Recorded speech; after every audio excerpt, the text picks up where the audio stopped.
Hi, this is Stephanie Sherman. In this tutorial you will learn about sewing soft circuits by sewing an electric circuit onto fabric to make a twinkling wrist cuff. Here you see the materials we will need for your project. Fabric, scissors, chalk, a sewing needle, conductive thread, a lily twinkle, 4 LED lights, a battery holder, and a coin cell battery. Let's take a closer look at some materials. This is conductive thread. The special stainless steel conductive fibers lets electricity pass through. This thread is very brittle, so don't pull it too tight or it will break. Never cross conductive thread, or this will cause a short in your circuit. This is an Arduino, or a single board microcontroller. An awesome tool for physical computing. It can sense and control more of the physical world than your desktop computer. This Arduino is pre-programmed to twinkle. Once you start designing your own projects, you will want to learn how to program your own Arduino. Notice on your LED there's a negative and a positive pin. Notice your coin cell battery fits nicely into your battery holder. First, you should draw your circuit out on paper. You're ready to begin. Have 2 pieces of fabric that you're going to make your wrist cuff out of, and then 1 piece of interfacing where you will place your Lily Twinkle Arduino and your LED lights, just like in the diagram that you've drawn.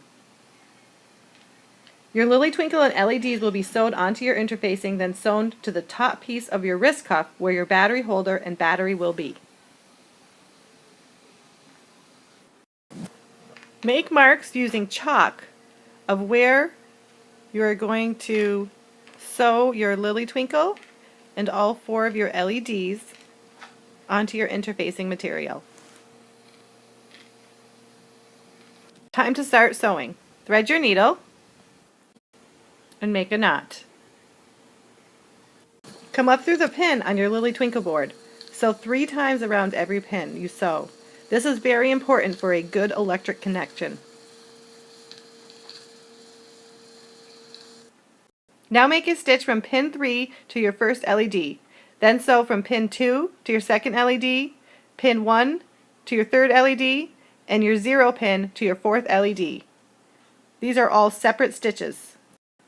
This is important. When you make a knot after each stitch, be sure that it's not loose, as this can cause a break in your circuit. You can use a dab of glue to make sure your knots stay together. Now connect your negative pins. Start with your first negative pin in your first LED and sew around to the other negative pins of your LEDs. Once you've sewn around through all the negative pins, keep sewing in that same stitch and sew into the negative pin on your Lily Twinkle. Now sew up from your negative pin on your Twinkle through the fabric to the negative pin on your coin cell battery holder. Your last connection is going to be to sew from the positive pin on your Lily Twinkle up through your fabric to the positive pin on your coin cell battery holder.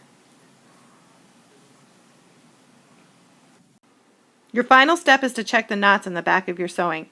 Make sure that they are not loose. If they are, you can use a small piece of tape or dab of glue to hold them down. Also be sure that the threads are not crossing. Place your coin cell battery in your battery holder and then watch your wrist cuff twinkle. To finish your wearable wrist cuff, sew the seams with regular thread or use a sewing machine.